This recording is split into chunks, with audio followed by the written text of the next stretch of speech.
یہ بات ہے قرآن کی۔ ہوں تمہارا خدا، میری طاقت کے آگے کوئی طاقت نہیں۔ جو مجھے خدا نہ مانے میں اسے مٹا دوں گا۔ یہ کہانی ہے اس بادشاہ کی جس کے ایک حکم نے پوری انسانیت کو ہلا کے رکھ دیا، کھودو خندقیں، بھڑکا دو آگ۔ جس نے اپنے ہی طاقت کو خدا سمجھ لیا۔ میری زندگی میرے آخری اشارے پر رکی ہے، مجھے خدا مان لو ورنہ میں تمہیں آگ میں پھینک دوں گا۔ وہ ظلم جس کی چیخیں آسمانوں تک پہنچ گئی، وہ آگ جس کی لپٹوں نے زمین نہیں دل جلا ڈالے۔ اسے سمندر میں ڈبو دو، مجبور ہوں، اس کے سوا کوئی راستہ نہیں رہا۔ بسم اللہ رب العبد، شروع کرتا ہوں عبد کے رب کے نام سے۔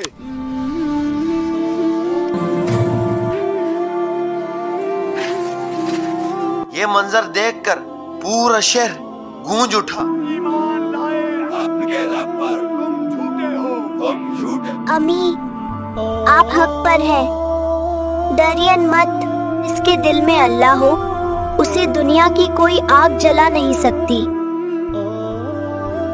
یہ بات ہے سورہ بروج کی۔ وَالسَّمَاءِ ذَاتِ الْبُرُوجِ وَالْيَوْمِ الْمَوْعُودِ۔ آخر کون تھا وہ بادشاہ؟ کیسا تھا وہ ظلم؟ کیوں کھودی گئی خندقیں؟ کون تھا وہ لڑکا جس کی موت نے پورے شہر کو زندہ کر دیا؟ کون تھا وہ لڑکا جسے بادشاہ قتل کرنا چاہتا تھا؟ گود میں رہ کر کیسے تسلی دی؟ کیا ہے اس واقعے کا پس منظر؟ جانتے ہیں اس ویڈیو میں۔ ان سب کی شروعات 325 عیسوی میں قسطنطنیہ سے ہوئی، جہاں ایک مقدر ساز اجلاس لگا۔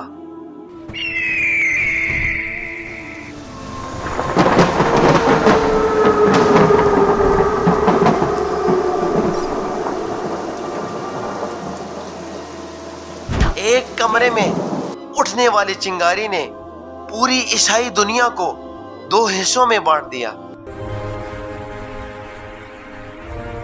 2 گروہ ایک کتاب کے ماننے والے تھے، مگر عقیدے کی ایک لکیر نے انہیں آمنے سامنے کھڑا کر دیا۔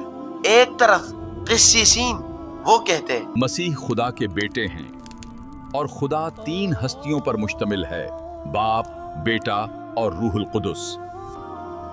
دوسری طرف آرسیوس، وہ کہتے ہمارا عقیدہ ہے کہ اللہ ایک ہے اور اللہ کے بندے اور رسول ہیں۔ یوں تنازع پھیلتا گیا۔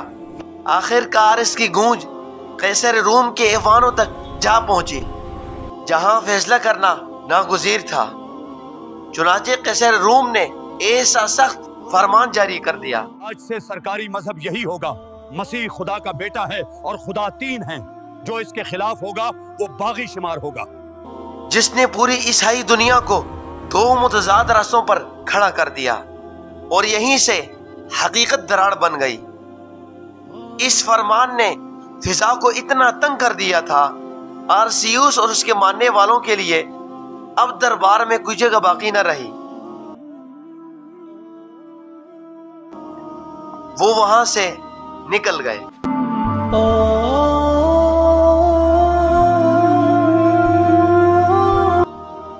مصر، حبشہ چلے گئے۔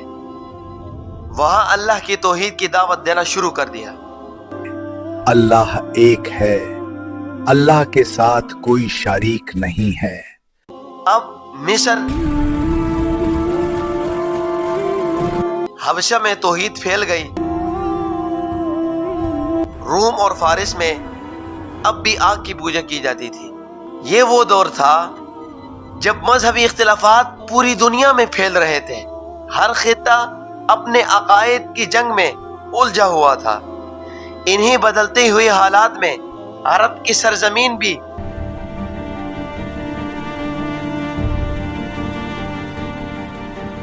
ایک نئی موڑ پر کھڑی تھی۔ عرب کے جنوبی علاقے نجران میں ایک ایسا شعلہ اٹھا جس نے پورے شہر کو جلا کر راکھ کر دیا۔ ایک ایسا بادشاہ اٹھا جس نے اپنے ہی طاقت کو خدا سمجھ لیا۔